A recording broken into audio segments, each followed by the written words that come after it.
निवृत्ती ज्ञानदेव सोपान मुक्ताबाई एकनाथ नामदेव तुकाराम. निवृत्ती ज्ञानदेव सोपान मुक्ताबाई एकनाथ नामदेव तुकाराम. निवृत्ती ज्ञानदेव सोपान मुक्ताबाई एकनाथ नामदेव तुकाराम. गुरुर् ब्रह्मा गुरुर्विष्णू गुरुर्देव महेश्वरा. गुरुर साक्षात परब्रह्म तस्मै श्री गुरवे नमः. अलंकापुरी रम्य सिंहासनस्थं पदाभोजतेजस्फुरति प्रदेशं. विधीन्द्रादिदैव सदा स्तूयमानं समाधिस्थमूर्तिं भजे ज्ञानदेवम्. वसुदेवसुतं देवं कंसचाणूरमर्दनं देवकी परमानन्दं कृष्णं वन्दे जगद्गुरुम्. ओम श्री कृष्णाय वासुदेवाय हरये परमात्मने प्रणतक्लेशनाशाय गोविंदाय नमो नमः. सर्वमंगलमांगल्ये शिवे सर्वार्थसाधिके शरण्ये त्र्यंबके गौरी नारायणी नमोस्तुते. कैलासराणा शिवचंद्रमोळी फणींद्र माता मुकुटी जळाली. कारुण्य सिंधू भव दुःखहारी तुझवीन शंभो मज कोण तारी. कार्पण्य दोष पत स्वभाव पृच्छामि तां धर्म समूढ चेता. यच्छ्रेयश्चानिश्चितं ब्रूहि तन्मे शिष्यस्तेऽहं शाधिमान् त्वां प्रपन्नम्. तवं तत्त्वं न जानामि कीदृशोऽसि महेश्वर. यादृशोऽसि महादेव तादृशाय नमो नमः. इत्यशा वाग्मयी पूजा सीमञ्चकरपादयोः अर्पिता तेन देवेश प्रियतां मे सदा शिवः.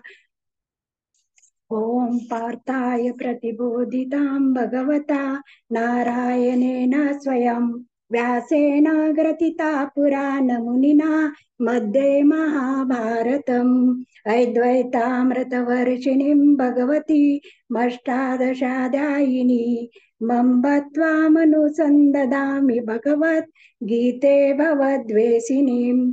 नमोऽस्तुते व्यासविशालबुद्धे फुलारविन्दायतपत्रनेत्र.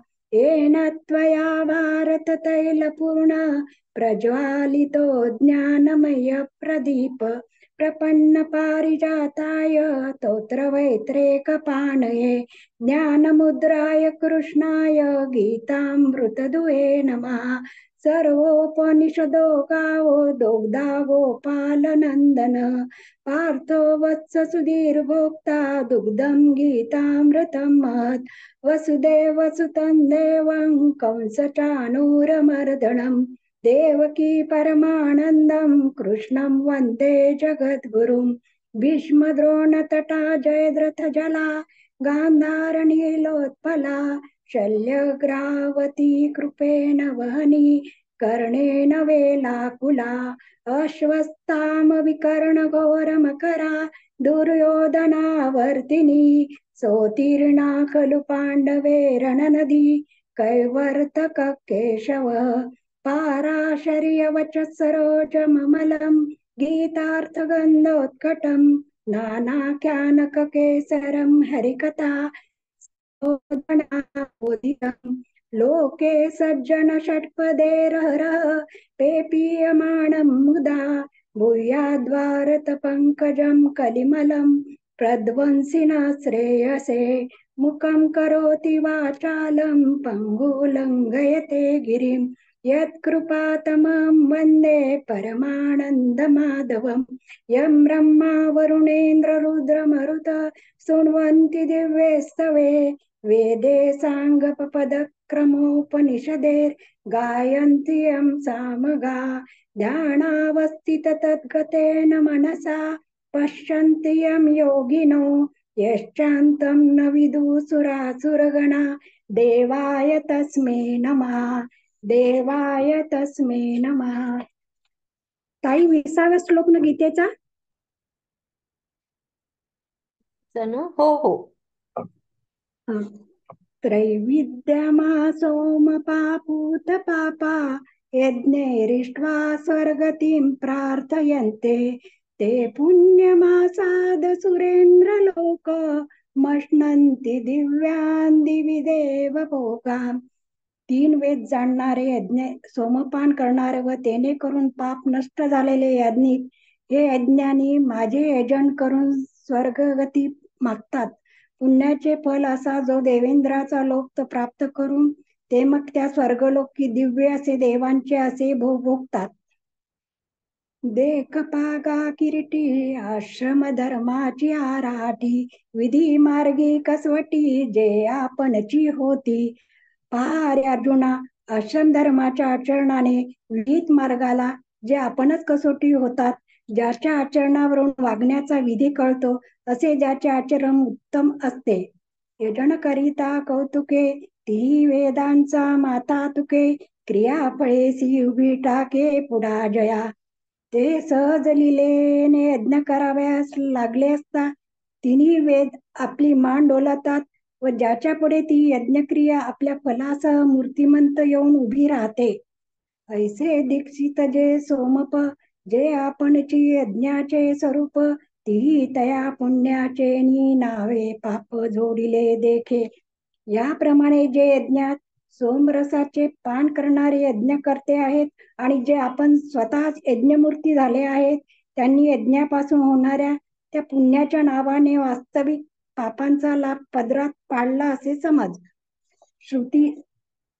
श्रुती त्रयांते जाणून शतवरी यज्ञ करून यजिलिया माते चुकोनी स्वर्गावरीती. कारण की त्यांनी ऋग्वेदादी तिन्ही वेदांना जाणून 100 पर्यंत यज्ञ करून माझे आराधन केले असता मला अजिबात विसरून ते स्वर्गच पसंत करतात. जैसे कल्पतरू तळवटी बैसोनी झोळीये देतसे गाठी मग नि दैव निघे किरीटी दैन्याची करू. कल्पवृक्षाच्या खाली बसून अभागी पुरुष भीक मागण्याच्या झोळीला गाठी मारतो आणि मग अर्जुना तो अभागी पुरुष ज्याप्रमाणे भीक मागावयास निघतो तैसे शतऋतू यजिले माते ही सीता ती स्वर्ग सुखाते आता पुण्य किये निरुते पाप नोये. त्याप्रमाणे 100 यज्ञ करून त्यांनी माझे आराधन केले आणि मग ते स्वर्गातील सुखांची इच्छा करू लागले. आता हे पुण्य आहे का, तर खरोखर हे पाप नव्हे काय. म्हणून मदविना पाविजय स्वर्गू तो अज्ञानाचा पुण्य मार्गू ज्ञानीये तया ते उपसर्गू हानी म्हणती. म्हणून माझी प्राप्ती करून न घेता स्वर्गाची प्राप्ती करून घेणे हा अज्ञानी लोकांचा पुण्य मार्ग आहे. ज्ञानी लोक या मार्गाला विघ्न व नाश म्हणतात. एरवी तरी नरकीचे दुःख पावनी स्वर्गा नामकी सुख वाचुनी नित्यानंद गा निर्दोष ते स्वरूप माझे. सहज विचार करून पाहिले तर नरकाच्या दुःखाकडे दृष्टी देऊन स्वर्गाला सुख हे नाव आले आहे. वास्तविक पाहिले असता अर्जुना, निर्दोष असा जो त्रिकाल बाधित आनंद ते माझे स्वरूप आहे. मजये तापै सुवटा या द्विविधा का आवटा स्वर्गो नरकू या वाटा चोराचिया. अर्जुना, माझ्याकडे येत असताना माझ्या स्वरूपापासून भरतीकडे नेणाऱ्या स्वर्ग व नरक या 2 प्रकारच्या आडवाटा आहेत, त्या चोरांच्या आहेत. स्वर्गा पुण्यात्मके पापे जे पापात्मके पापे नरका जाईजे मग माते जेणे पाविजे ते शुद्ध पुण्य. पुण्यरूप पापाने पापरूप पापाने नरकाला जाणे होते, मग माझी प्राप्ती ज्याने होते ते शुद्ध पुण्य होय. आणि मज चिमाजी असता जेणे मी दुरावे पंडुसुता ते पुण्याईसे म्हणता जीवन तुटे कोई. आणि अर्जुना, सर्व प्राणी माझ्या स्वरूपामध्ये असताना ज्या कृत्याने मी परमात्मा दुखावला जातो त्या कृत्याला पुण्य असे म्हटले तर जिव्हा जळणार नाही का.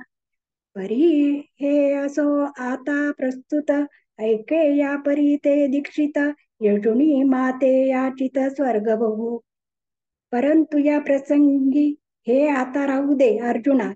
ऐक, याप्रमाणे ते यज्ञ करते वस्तुतः माझी आराधना करतात, पण स्वर्गातील दिव्य पदार्थांच्या भोगाची याचना करतात. मग मी न पविजय ऐसे जे पाप रूप पुण्यासे तेने लादले नि सौरसे स्वर्गा येती. मग मी ज्याच्या योगाने प्राप्त होत नाही असे जे पाप रूप पुण्य आहे त्याच्या योगाने मिळालेल्या योग्यतेने ते स्वर्गाला जातात. जेथ अमरत्व हे सिंहासन ऐरावता सारिके वाहन राजधानी भुवन अमरावती. ज्या स्वर्गात न मरणेपणा आहे सिंहासन आहे, ऐरावत हत्तीसारखे वाहन आहे व राजधानीची जागा अमरावती नगर आहे. जेथे महासिद्धीची भांडारे अमृतांची कोठारे जिये गावी किल्लारे कामधेनूंची. ज्या स्वर्गात अणिमा लघिमा इत्यादी महासिद्धींची भांडारे आहेत, अमृताची कोठारे आहेत व ज्या गावात कामधेनूचे कळप आहेत. जेथे ओळगे देव पायिका सेंघ चिंतामणीची या भूमिका विनोद वनवाटिका सरुतरुची या. ज्या स्वर्गात देव समुदाय चाकर होऊन सेवा करतो, जेथे जिकडे तिकडे चिंतामणी नावाच्या रत्नांच्या जमिनी आहेत व जेथे करमणुकीसाठी केलेले बगीचे कल्पवृक्षाचे आहेत. गंधर्व गात गाणी जेथे रम्यैसिया नाचणी उर्वशी मुख्य विलासिनी अंतोरिया. जेथे गंधर्वाची गाणी हीच गाणी आहेत व जेथे रंभेसारख्या सुंदर अप्सरा नाचणाऱ्या आहेत आणि विलास करण्याकरता ज्या स्त्रिया आहेत त्यात मुख्य उर्वशी आहे. मदन ओळगे शेजारे जेथे चंद्र शिंपे सांबरे पवना ऐसे मणियारे धावणे जेथ. जैसे शय्यागृहात मूर्तिमंत मदन सेवा चाकरी करतो, ज्या ठिकाणी प्रत्यक्ष चंद्र संडास समार्जन करतो, वाऱ्यासारखा चपळ जासूद जेथे म्हटलेले काम करण्यास तयार आहे. पै बृहस्पती मुख्य आपण ऐसे स्वस्ती स्त्रियेचे ब्राह्मण तटीयेचे सुरगण बहुवस जेथे. देवगुरु बृहस्पती स्वतः ज्यामध्ये मुख्य आहेत असे आशीर्वाद देणारे व कल्याण इच्छिणारे ब्राह्मण जेथे आहेत व जेथे पंक्तीला देवमंडळीचे समुदाय आहेत. लोकपाळ रांगेचे राऊत जिये पदवीचे उच्चे श्रवाखाचे खोळणीये. ज्या ठिकाणी घोडेस्वार लोकपालांच्या बरोबरीचे आहेत, जेथे उच्च श्रव नावाचा इंद्राचा घोडा पुढे चालतो. हे असो बहु ऐसे भोग इंद्र सुखा सरिसे ते भोगीजती जवसे पुण्यलेशु. हे फार वर्णन करणे पुरे.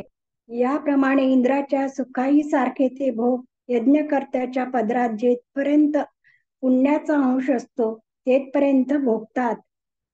ते तंबुक्त्वा स्वर्गलोकं विशालम क्षिणे पुण्ये मर्त्य लोकं विशन्ति. एवं त्रयी धर्ममनुप्रपन्ना गतागतं काम कामा लभन्ते. तो विशाल स्वर्गलोक भोगल्यावर पुण्यशील झाले म्हणजे ते मर्त्य लोकी प्रवेश करतात. विषयांची इच्छा धरून 3 वेदाने सांगितलेल्या फलरूपी धर्माला अनुसरून कर्ममार्ग आचरण करणाऱ्यांना या प्रकारे जाणेने जन्ममृत्यू प्राप्त होते.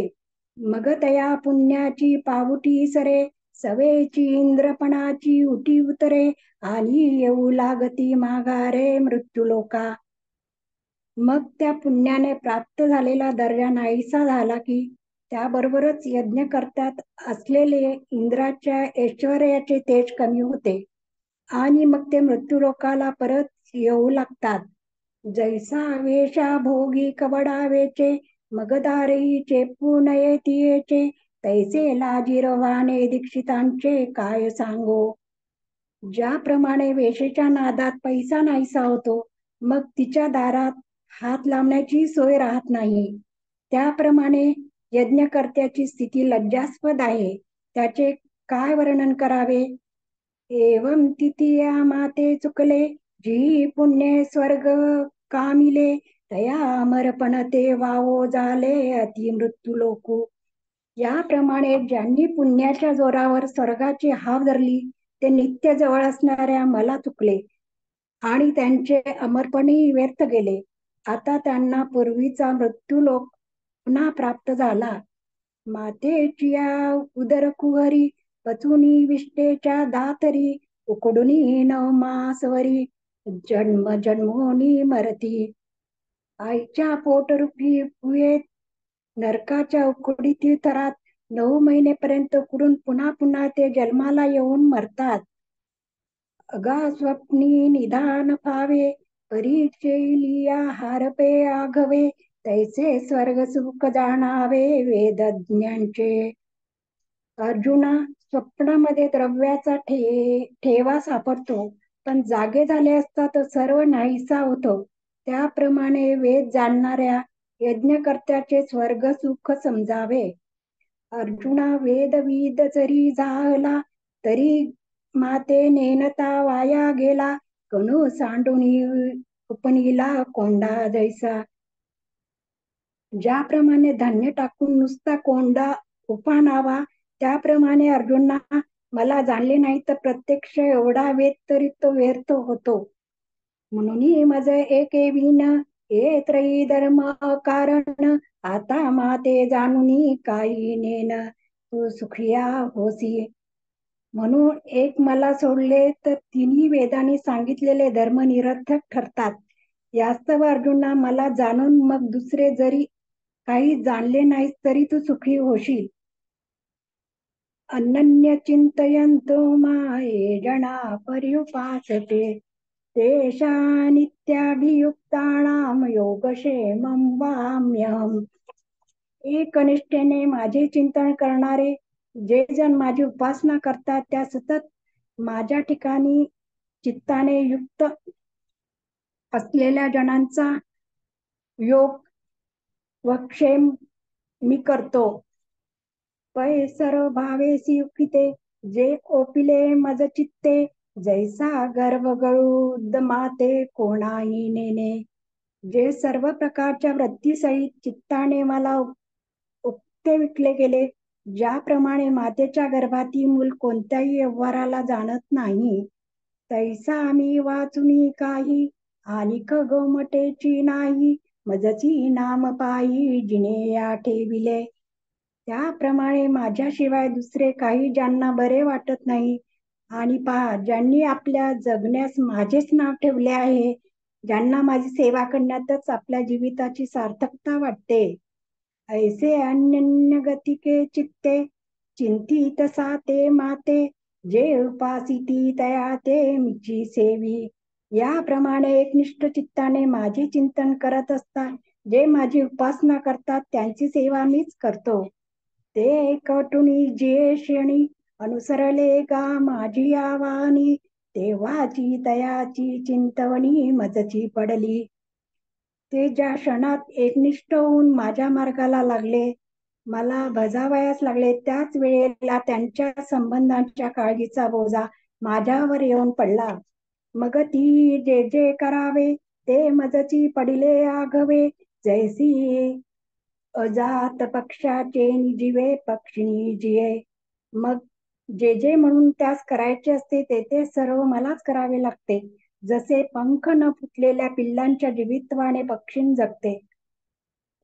आपुली तान भूकनेने तानया निकेते माऊली सीची करणे, तैसे अनुसरले जे मज प्राणे तयांचे सर्व मी करी.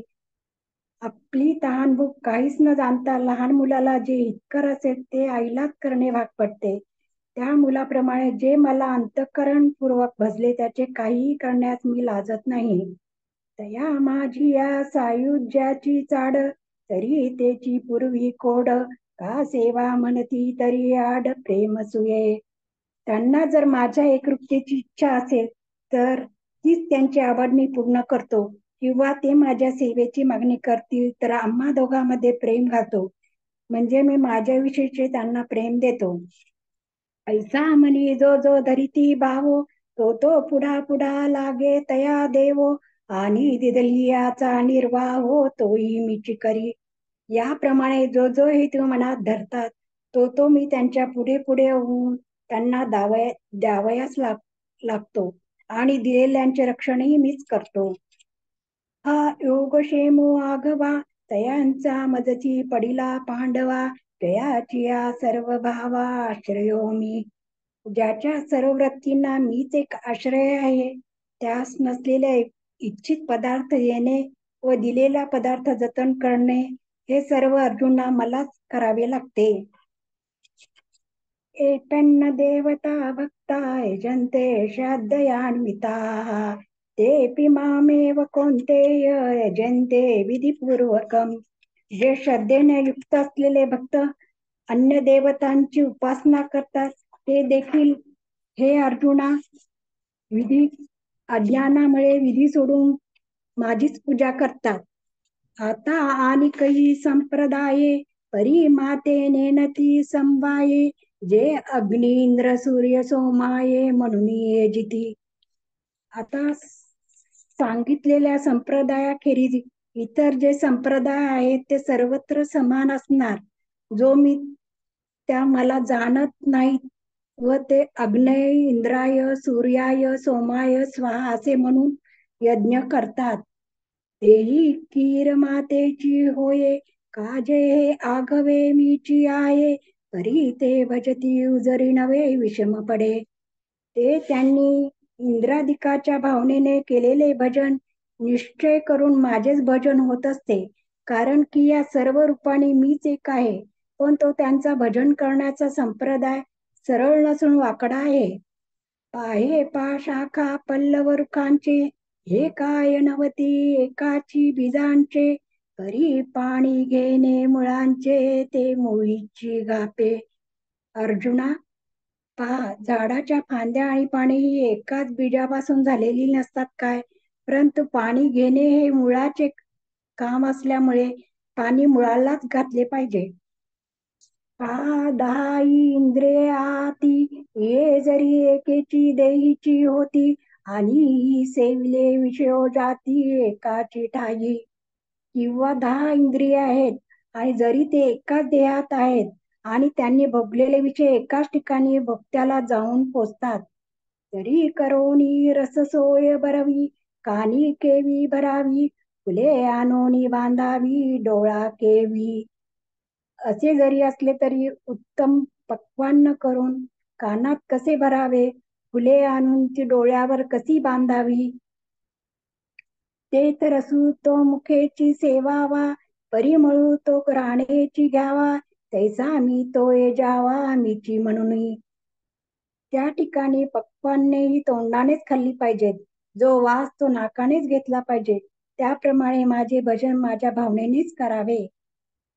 एर माते नेनोनी भजन देवायाची गा आने आन म्हणून कर्माचे डोळे ज्ञान ते निर्दोष व्हावे. अर्जुना, दुसरे कित्येक भक्त जे मला न जाणून भजन करतात ते त्यांचे भजन व्यर्थ भलत्यास भलते असे होते. त्याकरता माझे भजन कर्म ज्या ज्ञानाने होते त्या ज्ञानाची दृष्टी स्वच्छ पाहिजे. अहम ही सर्व यज्ञानाम मी सर्व यज्ञानां भोक्तां प्रभुरेव च न तुमाम बीजांती तत्वेन तश्चवन्ति ते. सर्व यज्ञांचा मीच भक्त आणि स्वामी आहे. लोक मला सत्य स्वरूपाचे जाणत नाहीत म्हणून ते घसरत असतात. एरवी पाये पंडुसुता या यज्ञोपहारा समजता मी वाचूनी भोक्ता कवनो आहे. एरवी अर्जुना, पहा की या सर्व यज्ञाची सामुग्रीचा माझ्या वाचून भोग घेणारा दुसरा कोण आहे. मी सकळा यज्ञांचा आधी आणि यजनायामीची अवधी ही माते चुकुनी दुर्बुद्धी देवा भजले. सर्व यज्ञांचा आरंभ मी आहे आणि यज्ञांचा शेवटही मी आहे. अशा प्रकारे या यज्ञांच्या आरंभी व अंती असणारा जो मी त्या मला टाकून हे दुर्बुद्धी प्रधान यज्ञिक इंद्रादी देवांना बसतात. गंगेचे उदक गंगे जैसे अर्पिचे देव पितरो देशे माझे मज देती तैसे परियानानी भावी. ज्याप्रमाणे गंगेच्या काठी तर्पण करावयास बसले म्हणजे गंगेतील पाणी घेऊन ते देव व पितर यांना उद्देशून पुन्हा गंगेतच टाकतात, त्याप्रमाणे माझेच मला देतात, परंतु ते वेगवेगळ्या भावनेने देतात. म्हणून ते पार्था मातेन पवतीची सर्वता. मग मग म्हणी वाहिली जे असता तेथ आले. म्हणून अर्जुना, ते मुळीच माझ्या ठिकाणी प्राप्त होत नाही, तर ते ज्यांची इच्छा मनात करतात त्या लोकालाच जातात. यांती देवव्रता देवान ताई आपण पितॄणांती. थांबूयात. हा. थांबायचं का? हो हो, बरं ह्या श्लोकापासून आपण थांबूयात. चालेल. बरं बरं, चालेल चालेल. छान म्हणलं ताई, छान म्हणलं. पसायदान. हो प्रसादा म्हणू ताई. हो हो हो, पसायदान. बर, हो म्हणते म्हणते.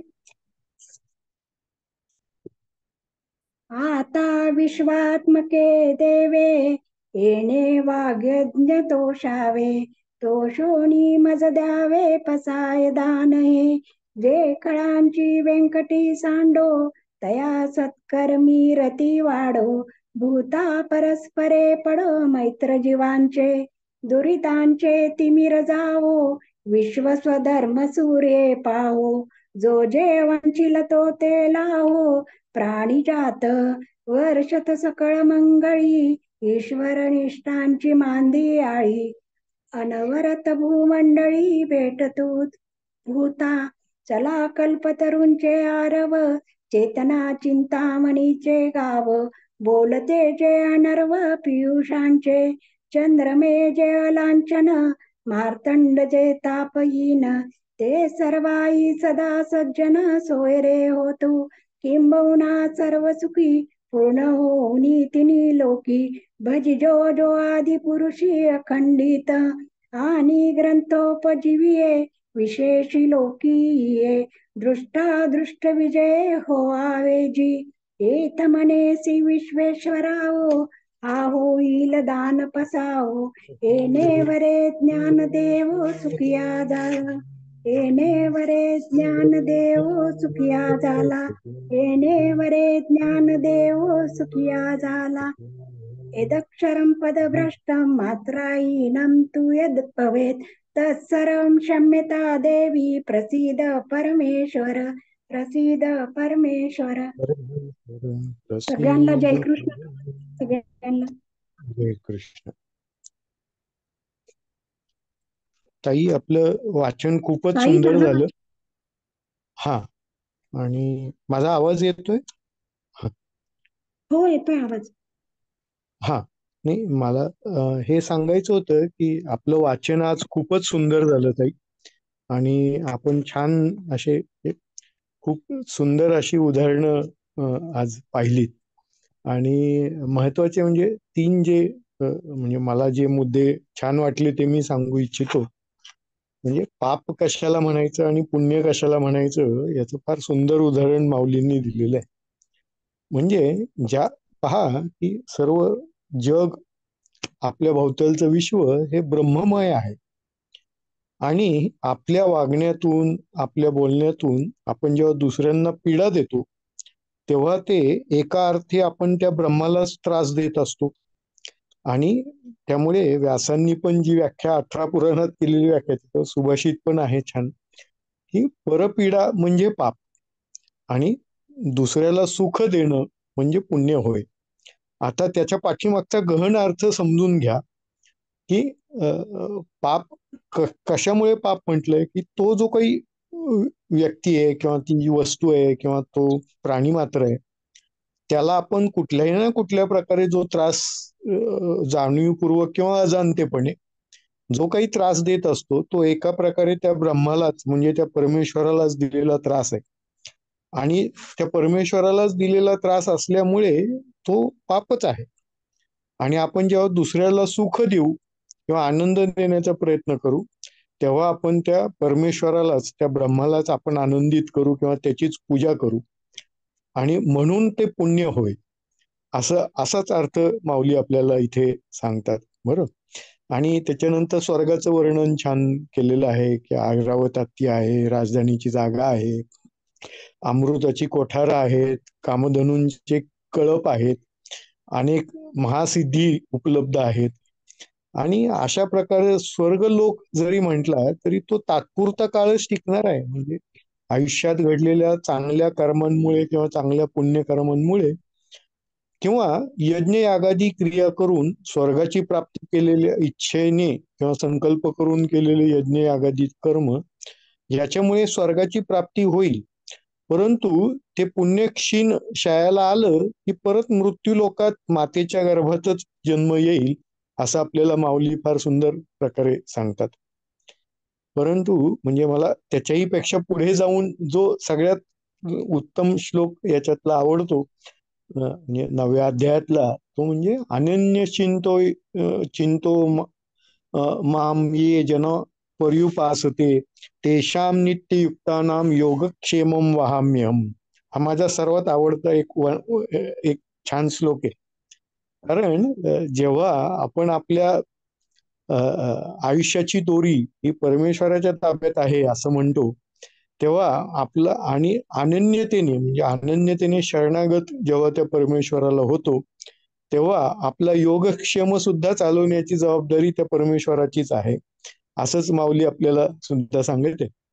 म्हणजे त्याला जी गोष्ट त्याच्याकडे आहे किंवा त्या भक्ताकडे ती गोष्ट नाहीये, ती सुद्धा त्याला प्राप्त करून देण्याची जबाबदारी सुद्धा माझीच आहे, असं असं आपल्याला माऊली सांगतात. म्हणजे पहा, म्हणजे सुंदर सांगितलंय की त्यांच्याकडे नसलेले इच्छित पदार्थ देणे आणि ते दिलेला परत जतन करून ठेवणे.